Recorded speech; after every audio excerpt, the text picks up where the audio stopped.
ரிஷபராசி நேயர்களே, இந்த குரு பயிற்சி பலன் உங்களுக்கு எப்படி இருக்கும்னு பார்க்கலாம்.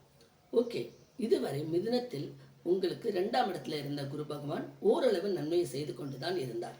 இப்பொழுது இந்த மாதம் 26ஆம் தேதி மிதுனத்திலிருந்து நகர்ந்து கடக ராசிக்கு போகிறார். அப்போ ரிஷப ராசிக்கு உங்கள் வீடு சுக்கிரன் வீடு. குருவும் சுக்கிரனும் பகை வீடு தான். அப்போ உங்களுக்கு அந்த அளவுக்கு 2லிருந்து செஞ்ச அளவுக்கு உதவி இப்போ 3ஆம் இடத்துக்கு வரும்போது செய்வார்னு சொல்ல முடியாது. வேலையில் பிரச்சனை, இடம் மாற்றம், டிஸ்டர்பன்ஸு, பலவிதமான தொந்தரவுகளை உங்களுக்கு அங்கேருந்து கொடுத்துக்கிட்டு தான் இருப்பார். உங்கள் ராசிக்கு குரு பகவான் 8-11க்கு அதிபதி. 8ஆம் இடம்ன்றனாலே பிரச்சனைக்குரிய இடம் தான்.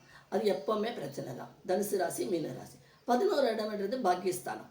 மூத்த சகோதரர்கள், உங்களுக்கு ஆஃபீஸில் ஒரு உயர்ந்த அதிகாரிகள், அவங்க மூலமாக உங்களுக்கு ஒரு நல்ல பலன்கள் கிடைக்கும். அதில் எந்த பிரச்சனையும் இல்லை. ஓகே, இப்போ வேலையில் பிரச்சனை இருக்கும். அந்த பிரச்சனை இருந்தாலும் குருவோட பார்வை இருக்குல்ல, அதை நீங்கள் எடுத்துக்கலாம். அப்போ குருவோட பார்வை உங்களுக்கு எங்கே படுதுன்னா, விருச்சிக ராசி, மகர ராசி.